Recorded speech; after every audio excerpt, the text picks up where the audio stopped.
mga langka, nagluto ako ng adobo na pork. Paluto na siya mga langka. Ayan, malambot na siya mga langka. Masarap na rin yung lasa. Taob na naman yung bahaw nito mga langka. So, tapos na sila mag-lunch mga langka. No, ako na lang talaga natira. Silang lahat tapos na. Ako kasi, napahuli ako kasi nagluto ako ng adobo na pork. So, meron akong maraming bahaw kagabi mga langka. So, ito na lang yung kainin natin. Sabaw. So, sarap ng lasa. Kain na tayo. Ayan. Ayan, may rice tayo dyan. Oh. Ayan. Of course. Gusto ko yung medyo may taba. Lagyan natin ng sabaw.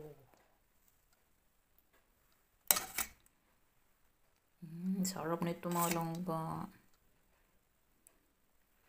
Ayan, marami pati mga langga. Oh. Marami tayong ulam. Hindi ko alam kung kain si Daniel nito. Maya.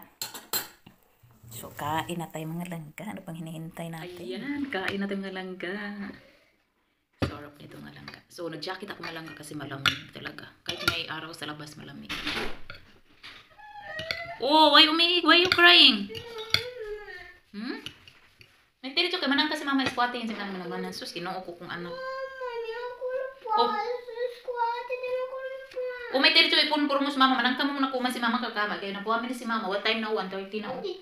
Ang balikat sila buni. Kung na-imagine sila Thailand na. Hay, mo jam kami yung pa. May tirito ipon mama promos. Manang ka mo na si mama. Dali. Umalis na pala sila si Abi sa kayong father-in-law ko. Nagpunta sila doon sa garden kasi nagputol sila ng kahoy. So ano kasi ngayon nagre-ready na talaga kami for winter no, yung mga kahoy dito. Ayan, tikman na. Kaya pumunta sila doon, silang dalawa. Si Denisa tapos na yung kumain. Ako na lang ang natira. Ayan. Sarap. Walang humba. Lambos ng ano, yung taba. Beri man ang Denisa.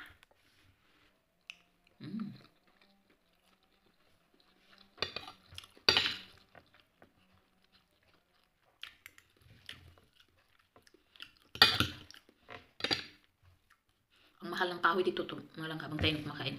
Kukwento tayo. Ang mahal ng kahoy dito, mga langka, no? So, bumili kami ng kahoy kasi ang ganitong ano talaga,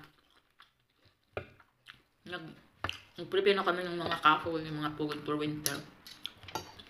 Yung mga kahoy, ang mahal dito. Tulad sa atin, tag 7 lang yung tali, no? So, dito, nag-order kami ng dalawang karmata ba yun? Karmata yung sa, ano ba, sa kabayo.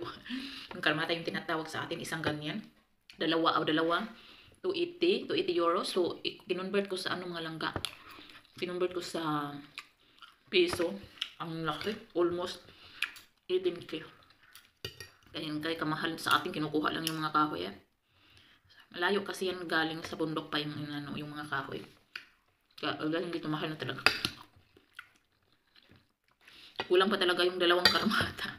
Karmata na kahoy.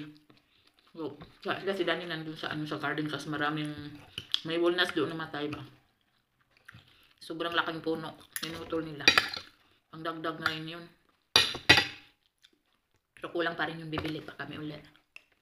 Hindi pa lumasin yung in-order namin. Kahoy. Ang sarap ng taba, ang lambot.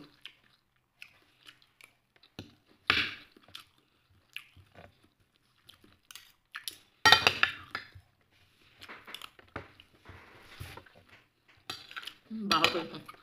Kaya natin ito mga langka sa mga nang kumain. Sa Pinas, gabi na ngayon, anong hapunan yung mga langka. Sa akin tanghalian is time 11:15.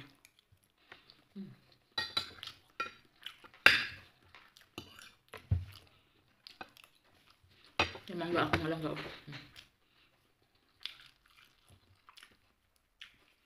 Yung ibang mangga dito, mga ganyan lang talagang mangga.